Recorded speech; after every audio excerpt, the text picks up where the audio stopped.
Hi viewers, welcome to our channel. ప్రస్తుతం మనతో పాటు దాము భారతి గారు సీనియర్ జర్నలిస్ట్ వాటితో ఒకటి మాట్లాడదాం.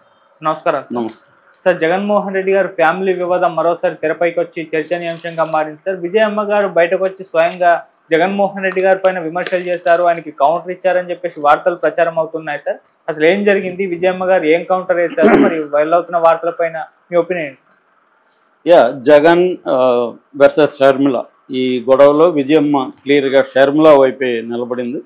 అది ఎన్నికల ముందు కూడా మనం చూసాం. ఎన్నికల ముందు కూడా షర్మిల గెలుపుకి ఆమె వీడియో రిలీజ్ చేసింది, కానీ జగన్ గెలిపించి మనం ఎక్కడా మాట్లాడలేదు. బట్ ఆమె ఓపెన్గా వచ్చి జగన్ మీద కూడా యాంటీగా కూడా ఎక్కడ మాట్లాడలేదు.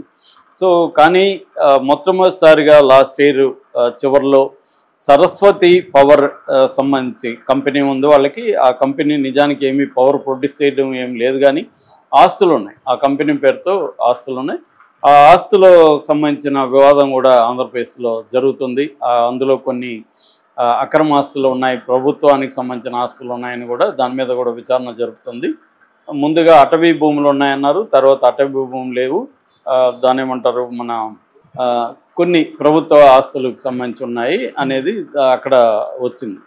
అయితే ఇప్పుడు వీళ్ళ గొడవ ఏంటంటే, జగన్ 2019 ఆగస్టు 31న ఈ దీంట్లో ఉన్న తన షేర్లను విజయమ్మకు గిఫ్ట్ డీడ్గా ఇచ్చాడు. ఎంఓయూ చేసుకున్నారు గిఫ్ట్ ఇస్తున్నట్టుగా. అదేంటంటే ఇందులో సండూర్ పవర్కి కొన్ని షేర్లు ఉన్నాయి, భారతిరెడ్డికి కొన్ని షేర్లు ఉన్నాయి, క్లాసిక్ రియాలిటీ అనే ఒక జగన్ కంపెనీకి కొన్ని షేర్లు ఉన్నాయి. ఈ 3 రకాల షేర్లను దాదాపు 1,21,00,000 షేర్లు అనమాట అవి. ఆ షేర్లను విజయమ్మకి ఇస్తున్నట్టుగా ఒప్పందం చేసుకున్నారు. గిఫ్ట్గా 2021 జూన్ 2న ఇస్తున్నట్టుగా. అయితే ఈ విజయమ్మ దాన్ని జగన్కి చెప్పకుండా తాను ఇప్పుడు షర్మిలకి బదలాయింపు చేసేసింది. ఇది జగన్కి ప్రాబ్లం. జగన్ తరపున ఆర్గ్యుమెంట్ ఏంటంటే, జగన్ అక్రమాస్తుల కేసులు కోర్టులో ఉన్నాయి, జగన్ బెయిల్ మీద 11 ఏళ్ళకి బయట ఉన్నాడు. మామూలుగా దాంట్లో కొన్ని ఆస్తులను అటాచ్ చేసింది కంపెనీలో, అందులో సరస్వతి పవర్ ఇవన్నీ ఉన్నాయి. దాంట్లో కండిషన్ ఏమంటే వీళ్ళు వ్యాపారాలు చేసుకోవచ్చు, కానీ షేర్ల బదలాయింపు అనేది జరగకూడదు అని కోర్టు కండిషన్ బెయిల్లో ఉంది. ఇప్పుడు కానీ ఈ బదలాయింపు జరిగితే జగన్కి ఆ బెయిల్ క్యాన్సిల్ అయ్యే అవకాశం ఉంది. కాబట్టి షర్మిల ప్లాన్ చేసుకొని, నిజానికి షర్మిలకి ఇప్పుడు ఇమ్మీడియట్గా దీని వాటాలు షర్మిల పేరుతో ఉంటే, వాళ్ళ అమ్మ పేరుతో ఉంటే వచ్చే నష్టమేమి లేదు. షర్మిల ఇమ్మీడియట్గా జగన్కి చెప్పకుండా దీన్ని ఎందుకు రాసుకునిందంటే, జగన్ని జైలుకి పంపించాలని షర్మిల ప్లాన్ చేసి జగన్కి తెలియకుండా ఈ వాటాలని కానీ రాయించుకుంటే, అమ్మని ఎమోషనల్ బ్లాక్మెయిల్ చేసి రాయించుకుంటే జగన్ జైలుకి పోతాడు అన్న ఒక ప్రీ ప్లాన్డ్తో షర్మిల తల్లిని ఎమోషనల్ బ్లాక్మెయిల్ చేసి ఆమెను ప్రెజర్ చేయించి తనకి రాయించుకుంది. ఇది కానీ రేపు కోర్టులో సిబిఐ వాళ్ళు కానీ ఈ పాయింట్ లేవదీసి, ఆల్రెడీ ఇప్పుడు ఆయన బెయిల్ రద్దు చేయాలని సుప్రీంకోర్టు పిటిషను రఘురామకృష్ణరాజు వేసింది ఉంది. ఆ పిటిషన్ ఇప్పుడు తెలంగాణ హైకోర్టుకి బదిలీ అంటే మీరు వెళ్ళి అక్కడే వేసుకోమని సుప్రీంకోర్టు చెప్పింది. సో మళ్ళీ రఘురామకృష్ణరాజు ఇక్కడ వచ్చి వేస్తాడు. వేసినప్పుడు ఆయన విషయంలో రేపొద్దున చూడు బెయిల్ కండిషన్లు ఇలా ఉన్నాయి, ఆస్తులు బదలాయింపు చేయకూడదు, కానీ జగన్ చేశాడు చూడండి అని కానీ పెడితే జగన్ బెయిల్ క్యాన్సిల్ అవుతుంది కదా అనేది జగన్ తరపున మాట్లాడుతున్న వాళ్ళ ఆర్గ్యుమెంట్. దానికి వాళ్ళు ఒప్పుకోవట్లేదు, అట్లాంటివి ఏమీ లేవు, ఇవి ప్లెడ్జ్లో లేవని వాళ్ళు ఆర్గ్యూ చేస్తున్నారు. ఇదంతా మనకు కోర్టు తేలాలి, ఎందుకంటే మనం అగ్రిమెంట్లు చూడలేదు, ఏ అగ్రిమెంట్లో ఏముందో మనకు తెలియదు. కాబట్టి వీళ్ళ కౌంటర్ ఆర్గ్యుమెంట్స్ మాత్రమే మనం చూస్తున్నాం. అందులో ఏది నిజం ఉందో మనం దూరం నుంచి సపోర్ట్ చేయలేం, తెలియదు మనకి. కానీ వాళ్ళ ఆర్గ్యుమెంట్స్ ఇవన్నమాట. జగన్ ఆర్గ్యుమెంట్ ఏమో ఇప్పటికిప్పుడు అవసరం లేదు, తల్లిని ఎమోషనల్ బ్లాక్ మెయిల్ చేసి ఈమె రాయించుకుంది, దీనివల్ల జగన్ బెయిల్ క్యాన్సిల్ అయ్యి జగన్ జైలుకి పోయే అవకాశాలు ఉన్నాయి. సో అందువల్ల జగన్ ఎంఓయూలో ఏం రాస్తాడంటే, కేసులు అయిపోయినాక నీ వాటాలు నీకు ఇస్తానని జగన్ ఎంఓయూ కూడా రాయించాడు.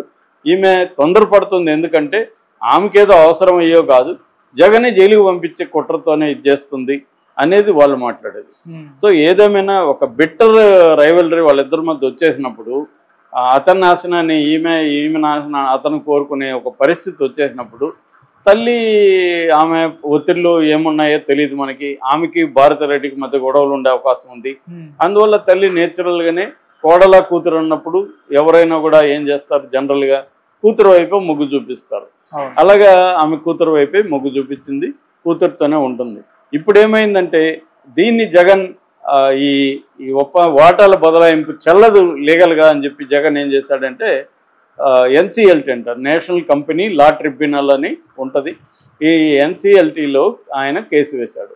ఎన్సిఎల్టీ ఏం చేసింది, దాన్ని విచారణకి స్వీకరించినప్పుడు ఏం చేస్తారు, ప్రతివాదులకి నోటీసులు పంపిస్తారు. అలాగా ఈమెకు అంటే మన షర్మిలకు, విజయమ్మకు, జనార్దన్ రెడ్డి ముగ్గురు ఉన్నారు దాంట్లో. ఈ ముగ్గురికి పంపించారు నోటీసులు. ఈరోజు ఇప్పుడు వైరల్ అవుతున్న వార్త ఏంటంటే విజయమ్మ కౌంటర్ వేసిందని. మామూలుగా అయితే మార్చి 6కి కోర్టు దాన్ని పోస్ట్పోన్ చేసింది. వీళ్ళు టైం అడిగారు, మార్చి 6 లోపల కౌంటర్ వేయాలి. ఆమె ఈ రోజే కౌంటర్ వేసిందని ఆ కౌంటర్లో ఏముందో బయటకు వచ్చింది వార్త. ఆమె ఏం చెప్తుందంటే నా కొడుకు జగన్, నా కోడలు భారతి చెప్తున్నవన్నీ కూడా అబద్ధాలు, వాటికి ఏ రకమైన గ్రౌండ్ లేదు, మేము దొంగతనంగా ఏమీ రాయించుకోలేదు, నా పేరుతో ఉన్న గిఫ్ట్ని నా కూతురికి బదిలీ చేయడం చట్టవిరుద్ధం కాదు, నా పేరుతో ఉన్నప్పుడు నేను వాళ్ళకి ఇన్ఫామ్ చేయాల్సిన అవసరం ఏమీ లేదు అని ఈమె వాదిస్తుంది. ఇది దురదృష్టకరం. నేను ఇటు కొడుకు కూతురు మధ్య గొడవల్లో కోర్టుకు వచ్చి నిలబడడం అనేది నా మనసును కలిచివేస్తుంది. నేను బాధాతత్వ హృదయంతో ఈ కౌంటర్ వేస్తున్నాను అని ఆమె చెప్పింది. అట్లాగే ఆమె ఇంకొక లీగల్ పాయింట్ కూడా ఆమె వేసిన కౌంటర్లు ఏముందంటే ఇది కుటుంబ వ్యవహారంలో ఎన్సిఎల్టీ జోక్యం కరెక్ట్ కాదనేది కూడా ఆమె వాదించింది. ఇది లీగల్గా మనకు తెలియదు. మామూలు కామన్ సెన్స్ ఆలోచిస్తే ఇది కుటుంబ వ్యవహారం కాదు, ఇది కంపెనీ వ్యవహారం. ఎందుకంటే సరస్వతి పవర్ లిమిటెడ్ అనేది ఒక కంపెనీ. ఆ కంపెనీలో వాటాదారులు అంటే వాటాదారులే, నువ్వు కుటుంబమా, పక్కింటోడా, అక్కింటోడా వాళ్ళకి అనవసరం. Every just share holder. ఒక షేర్ హోల్డర్ ఇంకొక షేర్ హోల్డర్కి గిఫ్ట్ డీడ్ ఇచ్చారు. మరి ఇది కుటుంబ వ్యవహారం కాబట్టి నీకు సంబంధం లేదని ఎన్సిఎల్టీని అడిగే పరిస్థితి ఉందా? లేదు, ఈమె దీన్ని బయట చెప్పడానికే ఈ వాదన వచ్చిందా? ఎందుకంటే ఇక్కడ 2 అంశాలు ఉంటాయి వీళ్ళ కేసులో. మామూలుగా వేరే కుటుంబ వ్యవహారాల్లో అయితే అది లీగల్గానే ఉంటుంది. ఇక్కడ రాజకీయంగా కూడా ఈ కేసు బలమైంది. ఎందుకంటే తెలుగుదేశానికి దీనికి సంబంధమే లేదు. కానీ ఈమె లెటర్ ఫస్ట్ ఎక్కడొచ్చింది, తెలుగుదేశం అఫీషియల్ హ్యాండిల్లో షర్మిల లెటర్ పబ్లిష్ అయిందని అర్థం ఏమిటి, షర్మిల తెలుగుదేశం కొమ్మక్కైనట్టు క్లియర్గా అర్థమవుతుంది. ఎందుకంటే enemy of the enemy front అనే ఫిలాసఫీతో జగన్కి ఎనిమీ ఎవరు, చంద్రబాబు, పవన్ కళ్యాణ్ వీళ్ళు కాబట్టి ఆటోమేటిక్గా షర్మిల వీళ్ళ హెల్ప్ తీసుకునే అవకాశం ఉంది. రెండోది వాళ్ళు కూడా షర్మిలను ఉపయోగించుకొని జగన్ దెబ్బతీయచ్చు కదా, కుటుంబం మరింత వల్నరబుల్ కాబట్టి అనేది వాళ్ళు కూడా చేస్తారు. ఇక్కడ రాజకీయాల్లో ఏది మంచి చెడ్డ అనేది ఏమి లేదు. ఏది ఉపయోగపడితే అదే మంచి, ఏది ఉపయోగపడకపోతే అదే చెడ్డ. కాబట్టి ఆ రకంగా తీసుకున్నప్పుడు వాళ్ళకి ఇది మంచి అవకాశం కల్పించింది. తెలుగుదేశం మీడియా అంతా కూడా దీన్ని పెద్ద ఎత్తున ఫోకస్ చేసింది. సో ఈ కాంటెక్స్ట్లో ఇప్పుడు ఆమె వచ్చి ఇది కుటుంబ వ్యవహారం, మీకేం సంబంధం అంటే, మరి కుటుంబ వ్యవహారం మీ మధ్య తేల్చుకోరు, ఎందుకు బయట పెట్టుకున్నారు, ఎందుకు లెటర్లు బయటకు వచ్చాయి, ఎవరిచ్చారు బయట? కాబట్టి ఇది కుటుంబ వ్యవహారం అంటే ఎవరు కూడా ఇప్పుడు ఒప్పుకునే పరిస్థితి లేదు. కుటుంబ వ్యవహారం అంటే మీ కుటుంబంలో తేల్చుకొని ఉండాలి. కానీ మాకెందుకు చెప్పారు, పబ్లిక్కి మీరే కదా చెప్పారు, మీ లెటర్లు మీరు రాసుకున్నారు, జగన్ రాశాడు, ఇవన్నీ రాసినప్పుడు ఇంక మేము కూడా ఇన్వాల్వ్ అవుతాం కదా, మాకు చెప్పకపోతే మేము పట్టించుకోం. ఇప్పుడు మన సమస్య మన ఇంట్లోనే ఉంటే పట్టించుకోం, పక్కింటోడికి పోయి ఊదామనుకో చెవులో, వాళ్ళు ఇంకొక 10 మందికి చెప్తారు, అది స్ప్రెడ్ అయిపోతుంది. అప్పుడు నువ్వు మా కుటుంబ సమస్య కదరా, నీకేం సంబంధం అంటే, అట్లాంటప్పుడు నువ్వు మాకు చెప్పకూడదు అనేది అడుగుతారు. కానీ ఇప్పుడు కోర్టులో అది కూడా కాదు, కోర్టులో లీగల్గా ఇది కంపెనీ ఇష్యూ కాబట్టి నేషనల్ కంపెనీ ట్రిబ్యునల్లో వేశారంటేనే అర్థం అది యాక్సెప్టబిలిటీ దానికి ఉంది. అడ్మిసిబుల్ అంటారు, అడ్మిసిబుల్ అయితేనే కోర్టు యాక్సెప్ట్ చేస్తుంది, అడ్మిసిబుల్ కాకపోతే చేయదు. కాకపోతే వీళ్ళ ఆర్గ్యుమెంట్స్ వీళ్ళు చేస్తారు. మామూలుగా సివిల్ కేసులు ఒక రోజులో తెగవు, ఇవి చాలా కాలం పడుతుంది. కానీ మరి ఇది స్పీడ్గానే కదిలినట్టుగా మనకు అర్థమవుతుంది. దీని ప్రభావం ఏ స్థాయిలో ఉంటుందో. ఆల్రెడీ జగన్ ఒక పక్క ఫ్యామిలీని ఇన్వాల్వ్ చేసి షర్మిలతో రాజీపడే పరిస్థితి కూడా ఉందని చెప్తున్నారు.